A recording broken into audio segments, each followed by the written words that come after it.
నమస్కారం. సత్యం ధర్మం SD news కి స్వాగతం. దేవాదాయ శాఖ అసిస్టెంట్ కమిషనర్ శాంతి తన భర్త తనపై చేసిన ఆరోపణలపై మీడియాతో మాట్లాడుతున్నారు. ఆ వివరాలు చూద్దాం. నేను వచ్చిన నా మొగుడు ఇల్లు తీసిండు, నేను సంసారం చేస్తూనే ఉన్నాను. నేను దేవుడు మరి నాకు ఇన్ని కష్టం పెట్టాలని ఏమైనా కన్సీవ్ అయ్యానో నాకు తెలీదు. ప్రెగ్నెంట్ అయ్యాను. నేను ప్రెగ్నెన్సీ వచ్చిన తర్వాత బిడ్డను ఏమైనా చంపుకోగలనా నేను సరే అనేసి బిడ్డను కూడా నేను ట్రావెల్ చేసిన. మా అత్త సపోర్ట్ చేసింది, వదిన చేసిండు, ఆయన చేసిండు, అందరు చేసిండు. 9 నెలలు బిడ్డను నేనే మోసిన, నేనే కన్నా.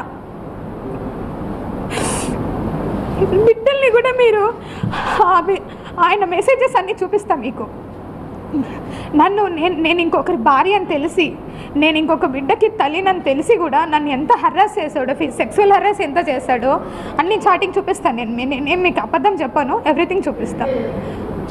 ఈ 2000 అయిపోయింది. యూఎస్ నుంచి రిటర్న్ వచ్చాడు మదన్ మోహన్ మానిపాటి. రిటర్న్ వచ్చిన తర్వాత కూడా నేను చెప్పిన బిడ్డ ఇది అనేసి వచ్చిన వెంటనే విశాఖపట్నం వచ్చాడు తన బిడ్డల్ని చూసుకునేదానికి. ఇది అండి అనేసి బిడ్డను తీసుకొని చూపించినాను కూడా నేను అతనికి. చూపించిన తర్వాత అతను చాలా మెంటల్గా స్ట్రాంగ్గా ఫిక్స్ అయిపోయాడు. అంత జరిగింది. తర్వాత నేను ఎందుకు అడిగినానంటే సుభాష్, అప్పటికే మేము సుభాష్కి తెలుసో తెలీదో నాకు తెలీదు. ట్రైబల్లో ఎప్పుడు కూడా మేము రాసుకున్నాం విడాకుల ఒప్పందం. నేను ఆయనకు రాసిచ్చిన, ఆయనకు నాకు రాసిచ్చిండు. నేను అది కూడా చెప్పిన ఆయనకి.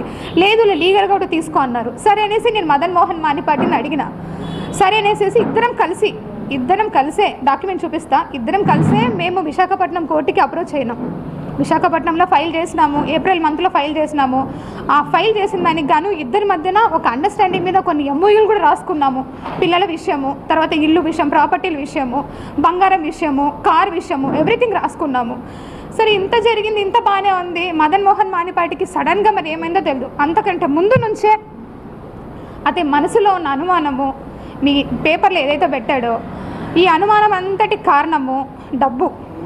ఆ డబ్బు నన్ను 30 కోట్లు నేను సంపాదించి ఇచ్చేంత అర్హత కానీ, లేకుంటే ఉద్యోగం కానీ నా దగ్గర లేదు.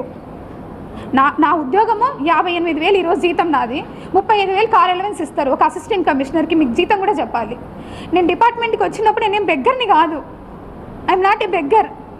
నా దగ్గర నేను మరీ బట్టలకు కూడా లేకుండా రాలేదు డిపార్ట్మెంట్కి. నేను అప్పటికి ఫుల్ ప్లేజ్గా ప్రాక్టీస్ చేసిన. నెలకి నాకు కనీసం 70,000 జీతం వచ్చి ఉండేది నాకు. నేను చాలా కష్టపడి 2 సీనియర్ల దగ్గర వర్క్ చేయడం అంటే అంత ఈజీ కాదు. మీరు ప్రాక్టీస్ చేస్తే మీ ఎవరన్నా చేస్తుంటే మీకు అర్థమవుతుంది. నెలకి 70,000 ఈజీగా. ఎంత తిన్నా, ఎంత పడేసుకున్నా 20,000 కంటే ఎక్కువ ఖర్చు అవ్వదు. 50,000 ఏం చేసుకుంటాను ఆడపిల్లని? ఎప్పుడూ దాచుకునేదాన్ని, బంగారం కొనుక్కునేదాన్ని, బట్టలు కొనుక్కునేదాన్ని. ఎందుకంటే అప్పటికే మదన్ మోహన్ మానిపాటి ఆయన ఆల్రెడీ సంపాదిస్తూ ఉన్నాడు. నేను ఎవరికి పెట్టుకునే పని లేదు. ఎంతసేపు వచ్చింది సంపాదించిందంటే నేను ఎవ్రీ ఇయర్ ప్రాపర్టీ స్టేట్మెంట్స్ ఇచ్చాను. చూసుకున్న నా పేరు మీద ఏమేమి ఉంటాయి, ఏమేమి కథ మీరు ఇప్పుడు మీరు ఆధార్ కార్డ్ కొట్టినా, పాన్ కార్డ్ కొట్టినా వస్తుంది. బట్ ఒక్క విషయం ఏంటంటే I'm not a beggar. Especially ఏంటంటే ఇంత ఇష్యూ జరగడానికి కారణం ఐఎమ్ వన్ ట్రైబ్. నేను ఒక ఎస్టీ అమ్మాయిని కాబట్టి ఇంతమంది నన్ను టార్గెట్ చేశారు. ఇంతమంది అంటే అందరినీ నేను అనలేనండి. నన్ను ఎవరైతే ఇంతగా ఎలా మాట్లాడుతున్నారు అనేది నాకు ఈరోజు కనీసం మీరు ఒక్కొక్కరు చెప్పాలి. మీరు అదే వేరే కులం వాళ్ళని అనగలరా? ఒక ట్రైబ్ అమ్మాయి నేను ఉద్యోగం చేయకూడదా? నేను మంచి బట్టలు వేసుకోకూడదా? నేను నగలు వేసుకోకూడదా? నేను సంపాదించకూడదా? నేను కష్టపడి అడ్వకేట్ ప్రాక్టీస్ చేశానండి. నేను ఎవరి దగ్గర ఒక సొమ్ము లాక్కోలే. నాకు చేతనైతే ఒక 10 మందికి ఉద్యోగం కోసం నా దగ్గర తెలిసిన వాళ్ళని ఎంతోమందిని అడిగాను నేను. ఇప్పుడు ఇంకా సాయిరెడ్డి సార్ గురించి వస్తే మీకు చెప్పాల్సిన వెరీ ఇంపార్టెంట్. ఆయన ఒక రెస్పెక్టెడ్ పర్సన్. విజయసాయిరెడ్డి సారు నేను ఫస్ట్ టైం విశాఖపట్నంలోనే చూసిన ఆయన్ని. నాకు చిన్నప్పటి నుంచి ఒక సర్పంచ్ కూడా తెలీదు. మా రాయలసీమలో నేను నంద్యాల, మా రాయలసీమలో ఆడపిల్లలు దేనికి బయటకు పోయి ఊర్లు తిరిగేది, లేకుంటే ఎంఆర్ఓ ఆఫీసులకు తిరిగేది నాకు తెలీదు. నేను ఎన్నడూ ఒక సర్పంచ్ని కూడా చూడలేదు నేను పుట్టి పెరిగినప్పటి నుంచి. ఒక్కసారిగా ఒక ఎంపీ గారు నాకు పరిచయం అయ్యేసరికి అబ్బా ఇలా ఉంటుంది.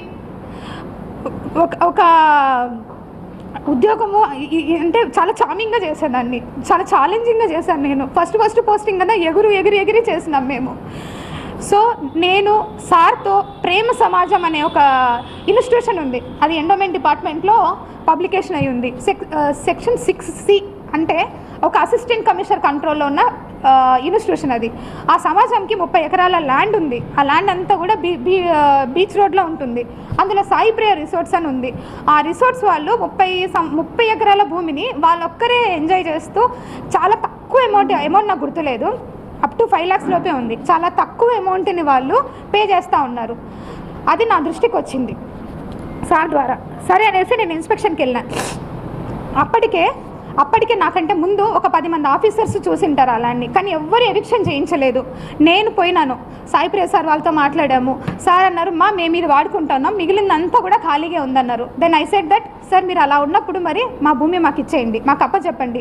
ఆ ప్రేమ సమాజం వాళ్ళు వేరే వాళ్ళకి అయినా లీజ్కి ఇచ్చుకుంటారు, వాళ్ళు ₹1 బెనిఫిట్ పొందుతారు అన్నారు. మరి మా 2.5 ఎకరాల్లో వాళ్ళు ఆల్రెడీ అప్పటికే 1/4 బిల్డింగ్ వాళ్ళ కళ్యాణ మండపం కట్టుకున్నారు, 3/4 బిల్డింగ్ మన ఎండోమెంట్ డిపార్ట్మెంట్ ల్యాండ్ వాడుతూ ఉన్నారు. సో దట్ ఆ 3/4 బిల్డింగ్కి కూడా నేను చాలా అమౌంట్ నన్నే అడిగారు, ఎంత లీజ్ అమౌంట్ అని. నేను రిజిస్ట్రేషన్ డిపార్ట్మెంట్కి అప్లై చేసి అప్పుడున్న మార్కెట్ వాల్యూ ఎంత ఉందో 22.5 లక్ష అమౌంట్, 5 లక్షల లోపల అమౌంట్ కంటే 22.5 లక్ష అమౌంట్ని ఒక్కసారిగా వాళ్ళకి